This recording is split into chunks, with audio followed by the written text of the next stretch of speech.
नमस्कार, आप देख रहे हैं नेक्स्ट नाइन स्पिरिचुअल। मैं हूं आपके साथ प्रीति। मनुष्य की जिंदगी का असली सच मृत्यु है, इंसान नहीं बल्कि हर जीव को भी एक न एक दिन अपना शरीर त्याग कर जाना ही पड़ता है।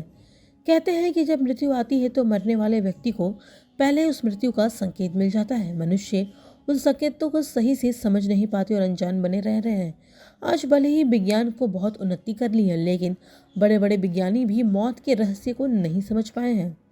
बता दें कि मौत कभी भी आ जाती है। एक पल इंसान हंसता खेलता होता है और अगले ही पल मृत्यु उसे हमेशा के लिए दूर ले जाती है। ये सत्य है कि जो जन्मा है वो मरेगा ही, चाहे वो मनुष्य हो, देव हो, पशु या पक्षी, सभी को मरना निश्चित है।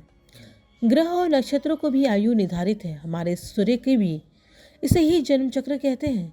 जन्म मरण के इस चक्र में व्यक्ति अपने कर्मों और चित्त की दशा अनुसार नीचे की योनियों से ऊपर की योनियों में गति करता है और पुनः नीचे गिरने लगता है। यह कर्म तब तक चलता है जब तक आदमी को मोक्ष नहीं मिल जाता। कई बार स्थितियां बदल जाती हैं। धर्मशास्त्र के अनुसार मरने के बाद क्यों नहीं मृत शरीर को अकेला छोड़ा जाता। सूर्यास्त के बाद हुई मृत्यु तो शव को नहीं जलाया जाता। इस दौरान शव को रात भर घर में ही रखा जाता है और किसी न किसी को उसके पास से रहना होता है। उसका दाह संस्कार अगले दिन किया जाता है। यदि रात में ही शव को जला दिया जाता है तो इससे व्यक्ति को अधोगति प्राप्त होती है और उसे मुक्ति नहीं मिलती। ऐसी आत्मा असुर, दानव अथवा पिशाच योनि में जन्म लेते हैं।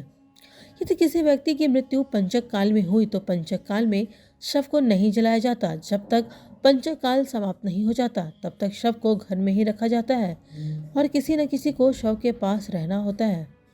कई धार्मिक ग्रंथों में उल्लेख है कि यदि पंचक में किसी की मृत्यु हो जाए तो उसके साथ उसी के कुल खानदान में 5 अन्य लोगों की भी मौत हो जाती है।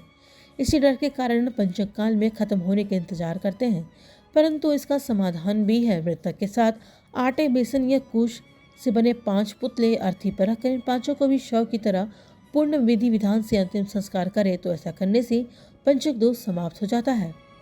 यदि कोई मर गया है परंतु उसका दाह संस्कार करने के लिए उसका पुत्र या पुत्री नहीं है, कहते हैं कि पुत्र या पुत्री के हाथों से ही दाह संस्कार होने पर मृतक को शांति मिलती है, नहीं तो वो भटकते रहता है। शव को अकेला न छोड़ने से पीछे वैसे तो कई कारण हो सकते हैं, लेकिन इनमें से सबसे अहम कारण यह है कि जब भी मृत्यु आती है तो शरीर से आत्मा निकल जाती है, जो कि मरने वाले व्यक्ति के आसपास ही भटकते रहती है। ऐसे में यदि शव को अकेला छोड़ा जाए तो वह आत्मा उस शरीर पर पुनः अधिकार जमा सकती है। अगर उस बॉडी को अकेले छोड़ दे तो कई सारी गलत आत्मा उसके अंदर प्रवेश कर सकती है। इसलिए हमेशा उसके पास किसी न किसी को बिठा कर रखना पड़ता है। इसलिए रात के दौरान शव को अकेला नहीं रखा जाता।